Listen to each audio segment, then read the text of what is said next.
Entra em pânico, eu voltei. Meus caros, Cristiano Dias na área mais uma vez, mano, pra fazer mais um react aqui, né, de um vídeo sobre o anime Monster. Teve a música aí do Enigma, né, o Enigma 99, a gente reagiu aqui, enfim, deu bastante engajamento ela, né, não só aqui, mas tipo, eu vi vários canais que fazem react também, né, a galera que gosta do anime empolgou pra valer, parece, né, com todo mundo falando do anime, que enfim, pelo que eu entendi, não é um anime tão ripado, né, mas parece ser legal, mano, legal pra caramba. Eu li os comentários, viu, eu não consegui responder todos ainda, mas eu li o comentário da galera me explicando como que é, e eu achei muito louco, mano, muito louco esse contraste, né, mano, de um personagem ali, né, o Johan, como sendo personificação do mal mesmo, e o outro ali, o médico, que eu esqueci o nome, sendo meio que a personificação do bem, né, mano, o mal ali, de fato, se apresentando como ele é no mundo real, tentador, de fato, parece ser mais legal, mais interessante, né? É sempre assim, né? Ele conduz, a gente chama, enquanto isso bem é difícil, né, mano? É difícil. Nas situações lá que o médico tem que viver são osso, mas ele prefere ficar em paz com a consciência dele sempre, né, mano? Fazer o certo, independente do que a sociedade fala, né, mano? Isso é muito louco, né, mano? Porque Thomas Hobbes já falava, né? Homo lupus voratio, o homem é o lobo do homem, né? Nós somos ruim por natureza, a natureza humana é ruim, mano. A gente é tentado o tempo inteiro a fazer o mal é mais legal, a gente sabe de fato batar é ótimo. Batalhar pra fazer o bem é uma batalha mesmo, né? Uma escolha diária mesmo, ser virtuoso, né? Aristóteles entendia isso já lá na Grécia Antiga, que a virtude é uma prática constante, não é do dia pra noite ser tipo, sei lá, deixa eu pensar em alguma virtude, coragem, se torna corajoso, não, é prática, a virtude é prática, quanto mais você vai treinando ela, mais você vai se tornando de fato aquela pessoa virtuosa, né, quanto mais a gente envelhece, mais a gente pode ficar virtuoso ou não, né, ou não também, porque é mais legal fazer o mal, né, o mal se organiza, tudo mais, tanto é que existe crime organizado, mas não existe bem organizado, você nunca ouviu falar porque não tem, né, mano? O mal se espalha rápido, enfim. Mas cabe a nós, né, fazer a nossa parte aí e lutar pelo certo, independente do que as pessoas digam, né, mano? Fazer o certo pelo certo, né? Ser bem kantiana aí, viver a regra de ouro da filosofia também, né? Porque o imperativo categórico do Kant, né, um dos meus filósofos favoritos, é o filósofo que eu estudo, né? Eu sou pesquisador, o filósofo que eu pesquiso é sobre ele, né, o Kant, ele entendia que, mano, a gente deve pensar em tudo, né, imperativo categórico. Tudo que eu for fazer, eu pensar, bem, se outra pessoa tivesse no mesmo momento que eu, nessa mesma escolha, seria legal fazer? E se o outro também tivesse nessa mesma decisão que eu, seria legal fazer isso? E se todas as pessoas que vivessem isso que eu tô vivendo agora fossem agir dessa maneira que eu vou agir agora? O que eu vou fazer agora vai se tornar uma lei universal. Seria bom para a sociedade? Todo mundo agindo nessa circunstância desse jeito? Se sim, bora, faz. Se não, não faz. Isso é imperativo categórico, né? A lei da razão, a consciência precisa ditar que aquilo lá é certo em qualquer hipótese, em qualquer pessoa, né? Se não, não faz. Se não, não faz, né? É o que a razão fala que é certo pra fazer, independente dessa escolha. Que não é a mesma coisa, né? Porque tem uma diferença, tá? Que eu não quero entrar no mérito, mas lembra um pouco a regra de ouro da filosofia. Não sei se você já ouviu falar da regra de ouro da filosofia. Mano, tá basicamente em todas as grandes religiões, né? Não, basicamente não, tá em todas, né? Grandes religiões em número de seguidores, eu digo, né? No cristianismo, islamismo, budismo, judaísmo, enfim, nessas que tem muitos seguidores, tá escrito em diversos filósofos, desde a antiguidade até a era pós-moderna, tudo mais. O que é a regra de ouro da filosofia? Faça aos outros aquilo que gostaria que fizessem a você. Pronto, é isso. Mas enfim, vamos conhecer um pouco melhor agora o anime, né? Nessa reflexão aqui do canal Elegante, mano. Já me falaram muito do canal dele, eu nunca tinha visto nenhum vídeo dele. Vamos conhecer aqui melhor esse anime e o nosso querido Elegante. E play. A trama de Monster começa em 1986 na Alemanha, com um neurocirurgião brilhante, Kenzo Tema, abrindo mão de dar preferência a uma figura de destaque da cidade para salvar uma criança que tinha levado um tiro na cabeça. Posteriormente, descobre-se que este ato louvável foi a pior decisão que o médico poderia ter tomado. Primeiro, porque o conflito que move o anime começa justamente com a ação de Tema de fazer o impossível para trazer o garoto de volta à vida.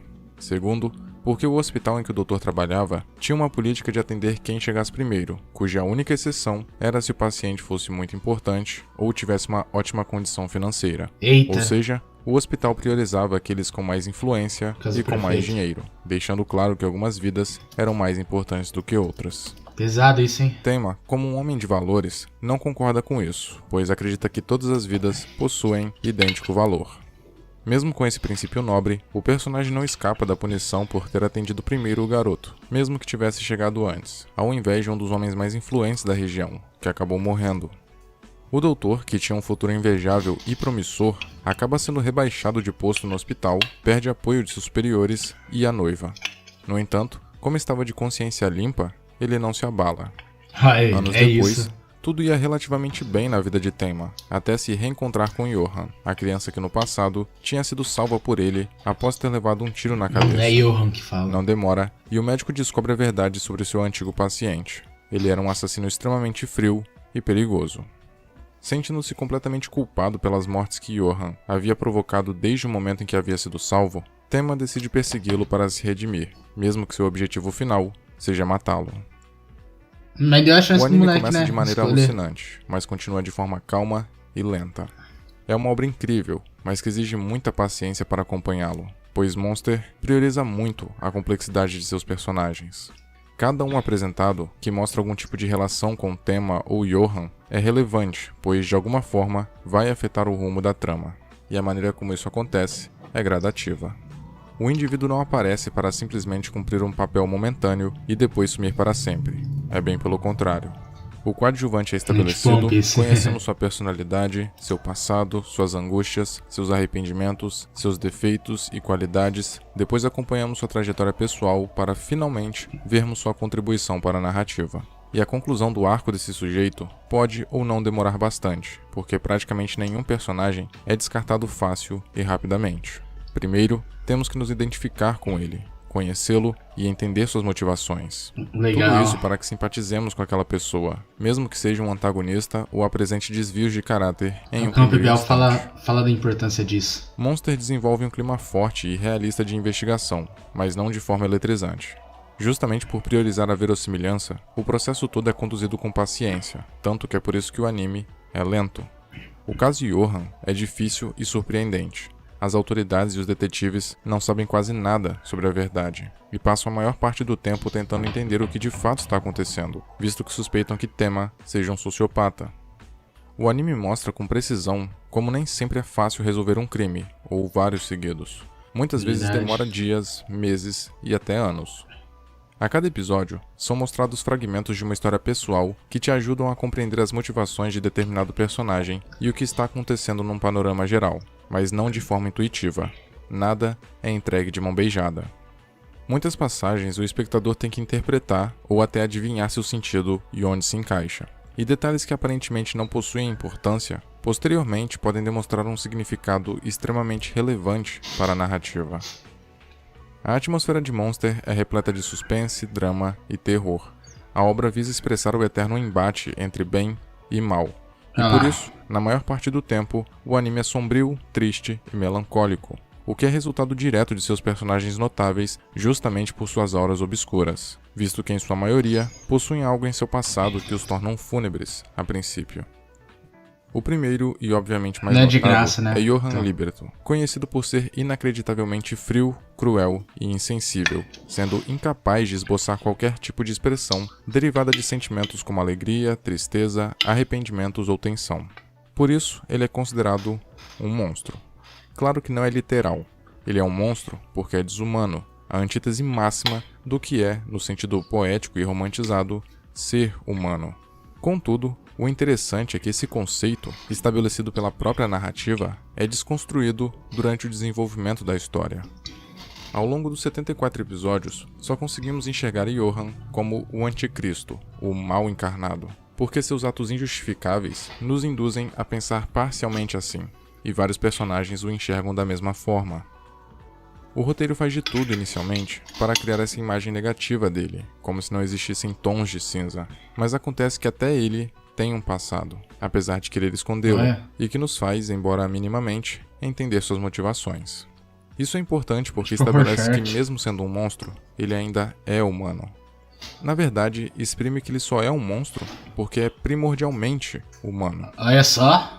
Monster brinca com a ideia do vilão irremediável, incurável e destinado a ser diabólico, como o resultado desesperado de uma sociedade que tem como objetivo desassociar esses sujeitos do conceito de ser humano, como se colocando eles em grupos ou categorias pejorativas e distantes, se eximisse de uma suposta culpa e fortalecesse a linha da normalidade, quando na verdade não existem pessoas que são tão más que abandonam sua humanidade. Mesmo que nesse caso, humanidade seja um termo usado como sinônimo de empatia e compaixão, porque a maldade é inerente ao ser humano.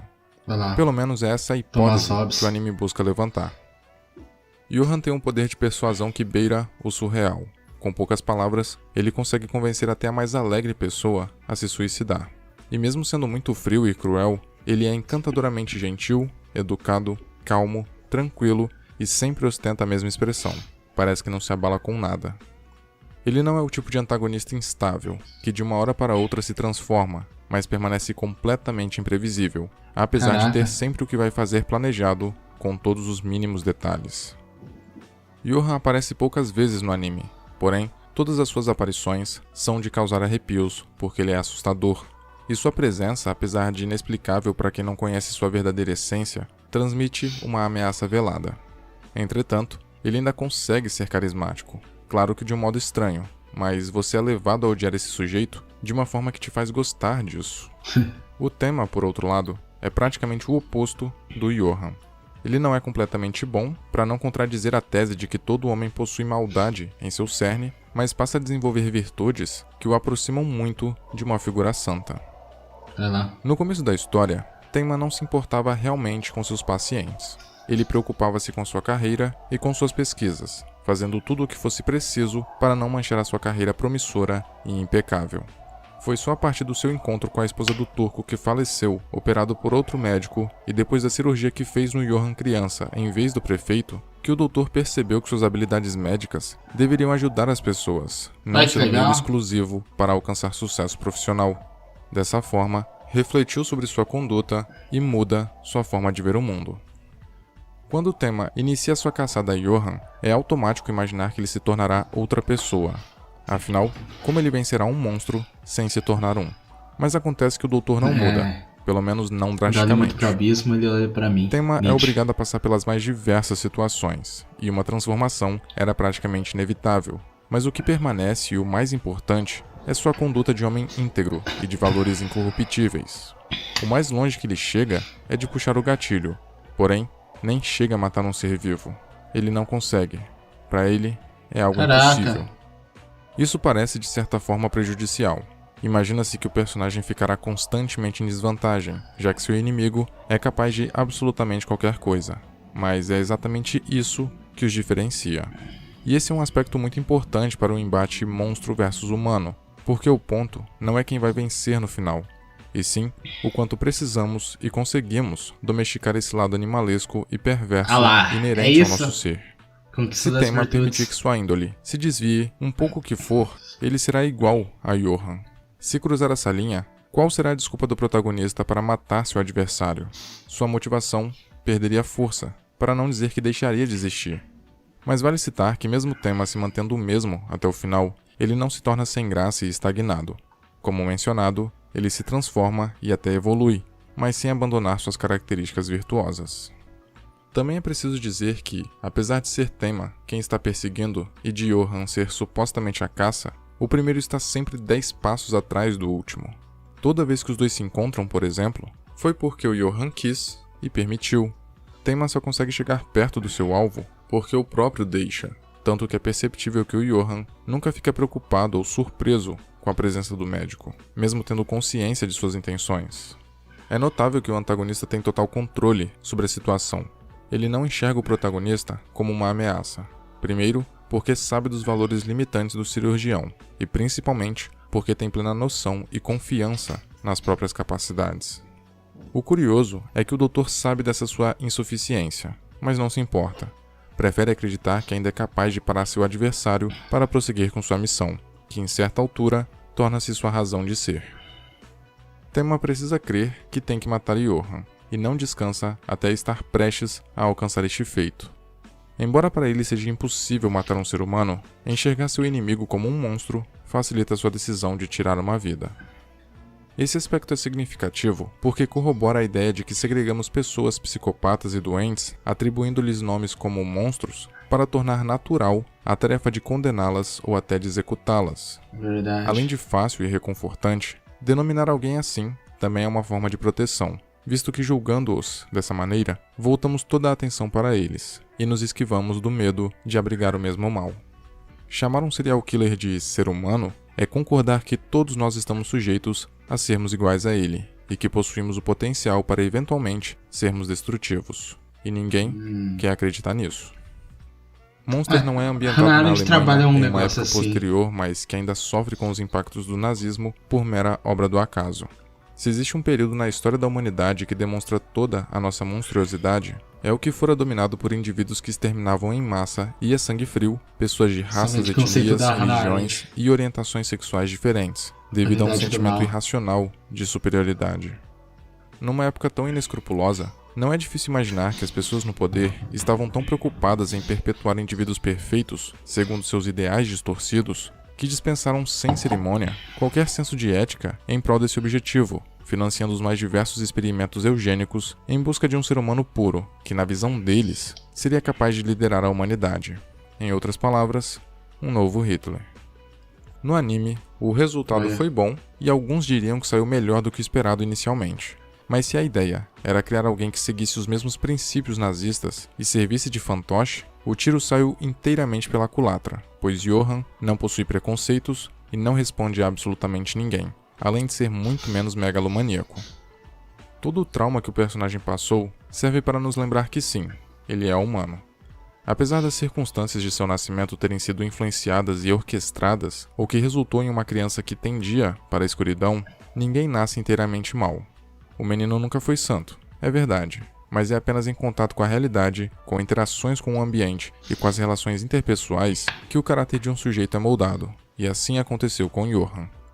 Infelizmente, o garoto não cresceu em uma família amorosa e com sua infância preservada. Desde muito novo, foi vítima de situações extremas e psicologicamente aterradoras no orfanato em que crescera.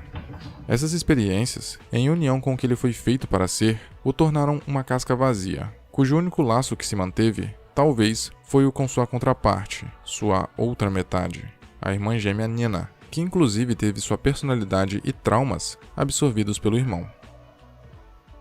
Com o passar dos anos, Johan foi capaz de induzir eventos importantes, manipulou grandes líderes, controlou outros assassinos e psicopatas e inspirou medo nas mais diversas pessoas, desde o mais poderoso e influente até o mais cético ou virtuoso.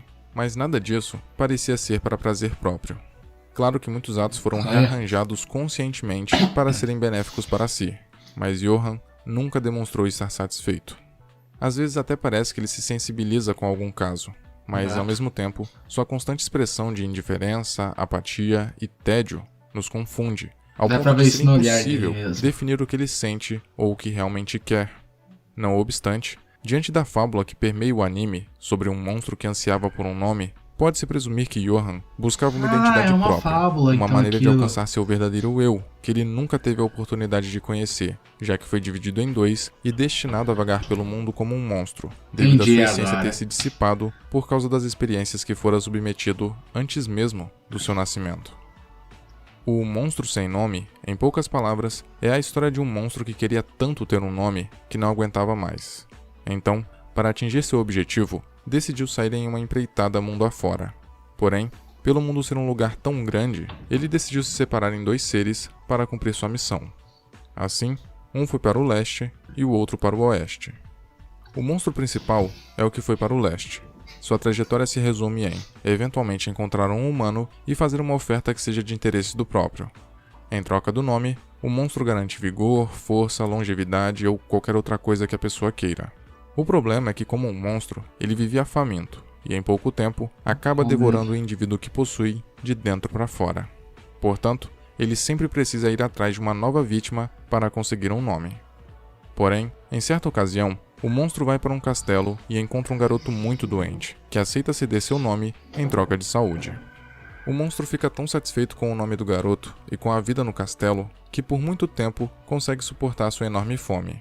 Contudo, após ter ficado anos faminto, o monstro dentro do garoto não suportou e o fez devorar o pai e o servo. Caraca! Quando não havia mais ninguém no castelo para comer, o garoto saiu em busca de mais gente e se alimentou de todos que encontrava em seu caminho, até não restar mais ninguém. O garoto então vagou por dias até se deparar com um monstro que foi para o oeste e se gabou por ter um nome maravilhoso.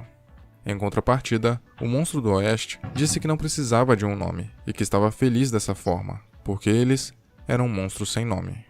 Nossa. Em seguida, o garoto comeu o monstro do oeste e ficou completamente sozinho. Embora tivesse finalmente um nome, não havia ninguém naquele mundo para chamá-lo por ele. Johan, ciente de que não poderia clamar por sua individualidade na sua atual condição, desejava apagar todo o seu rastro do mundo, qualquer traço que apontasse para sua existência, a fim de renascer como alguém único. Para isso, em sua filosofia, era necessário matar todas as pessoas que outrora tiveram ligação com ele ou que tinham conhecimento sobre sua vida. Porém, a interferência de Tema o fez ficar pensativo, mais ainda por este ser um personagem moralmente incorruptível. Como alguém que se tornou importante para o seu plano, Johan necessitava fazer Tema não só enxergar a escuridão, mas senti-la profundamente também. E o doutor sabia que para cumprir seu propósito, precisava fazer isso, mas pelos próprios motivos e mesmo que perdesse sua identidade. Tema desejava entender Johan, por mais que reprovasse completamente as ações do serial killer. Por isso, vai em busca do seu verdadeiro nome nos momentos derradeiros da história. Após ter contemplado a perspectiva do antagonista, por ter mergulhado de cabeça na escuridão e conseguido voltar à superfície, Tema finalmente pode compreender seu adversário, por estar muito mais maduro, experiente e forte, e contrariando qualquer expectativa, prova que a existência de monstros não precisa ser uma ameaça à bondade humana, porque eles sempre vão perdurar, mesmo que você não saiba seus nomes, mas a maneira mais eficiente de combatê-los é os reconhecendo. Caso contrário, eles vão continuar devorando todos que encontrarem. Aceitando que eles existem, torna-se mais fácil derrotá-los. Senhoras e senhores, esse foi o vídeo. Eu espero que vocês tenham gostado Nossa, e já curtido. acabou, velho? Por favor, não esquece de comentar o que você achou do conteúdo Caraca. apresentado. Deixe sua contribuição aí em forma de opinião, com argumentos a favor ou contra do que foi dito. Já vou Deixa de comentar curtir agora, e hein, compartilhar o elegante? vídeo também, Que eu porque achei. isso me motiva demais, me incentiva a produzir sempre mais conteúdo pra vocês, porque assim eu vou saber que vocês estão gostando. Aproveita e me marca nas redes sociais, é @eleganteric, tanto no Twitter quanto no Instagram. Eleganteric. Facebook é facebook.com/elegantismo. Todas Se as comentar no informações meu estão aí na vídeo, descrição ou nos comentários. humilde. Também dê uma olhada no meu segundo canal, Ficcionismo. É sobre a história, origem e trajetória de personagens fictícios. Talvez vocês gostem, dê uma chance. Clica aí, confere lá algum vídeo e se gostar, se inscreva também. Se possível, torne-se membro do canal. Isso ajuda também demais a manter isso, mano. o trabalho que é feito aqui vivo. É E muito... é isso, no mais eu agradeço muito vocês que assistiram até aqui, vocês que curtiram, compartilharam e se inscreveram. Um agradecimento especial Muito à galera que é brabo, membro do velho. canal Nossa, e ao mano. pessoal que acompanha. Eu tô até aqui quase 20 minutos aí, mano. Eu nem percebi, velho. Que história doida, hein, mano. Esse anime acho que é considerado um seinen, né? E, tipo...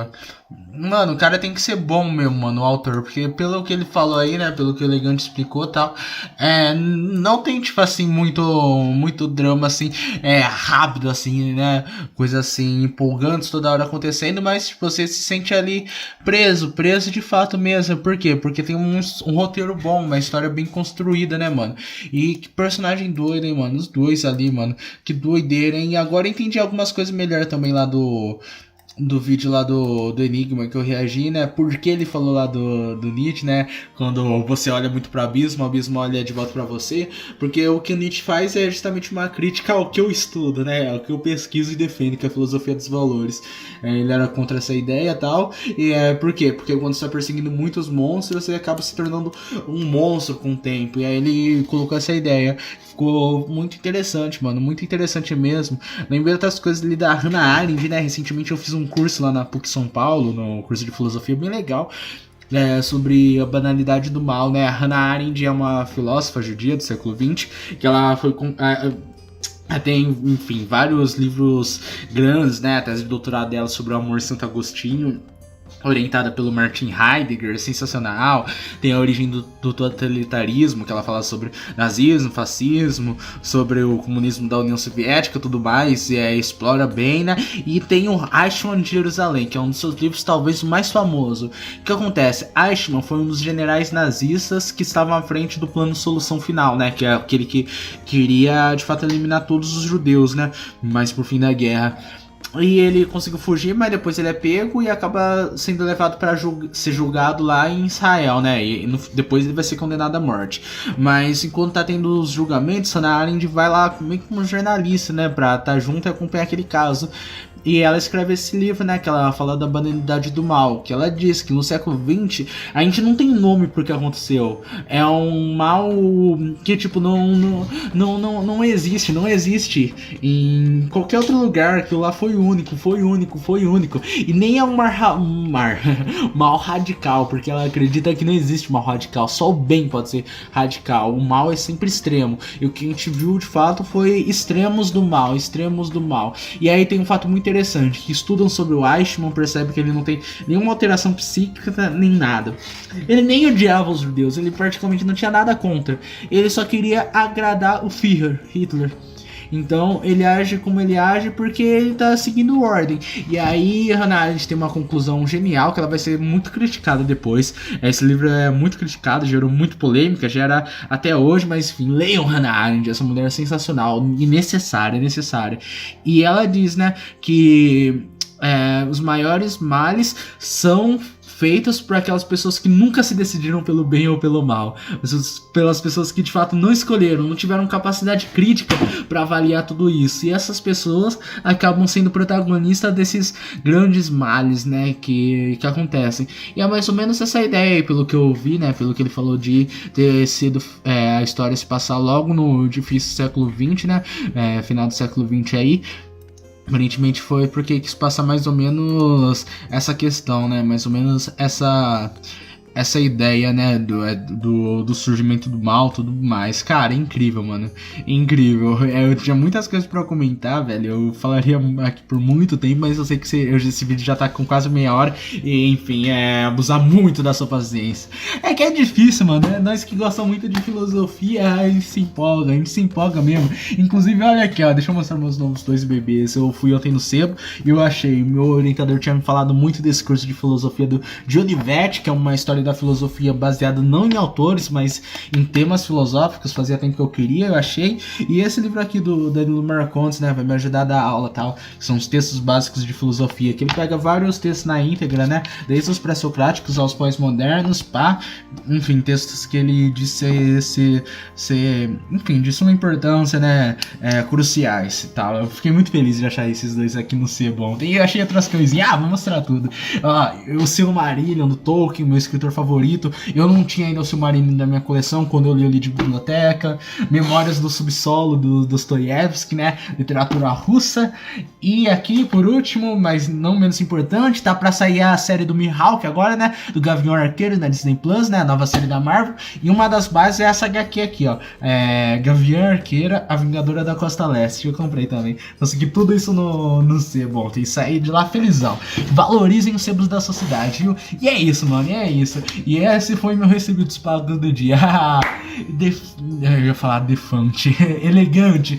Parabéns, meu mano. Parabéns. Incrível vídeo. Incrível como você consegue compilar ali toda a história, escrever esse roteiro aí, conectando as coisas, tal, analisando cada um dos detalhes importantes pra história. Incrível, cara. Parabéns. O link do vídeo original tá aqui na descrição. Não esqueça de ir lá dar aquele like pra fortalecer o mano lá, né, mano? E, velho, vamos fazer mais várias viagens aí nesse canal. Então, se você gosta, mano, das minhas viagens, já deixa sua inscrição aqui, mano. Velho, se você tá escutando isso é porque você é incrível e você viu o vídeo inteiro, mano. Então, dá aquele like pra fortalecer. E todas as minhas redes sociais são @ChrisJeff. Tamo junto, meu bom. Até a próxima. É nóis e fui.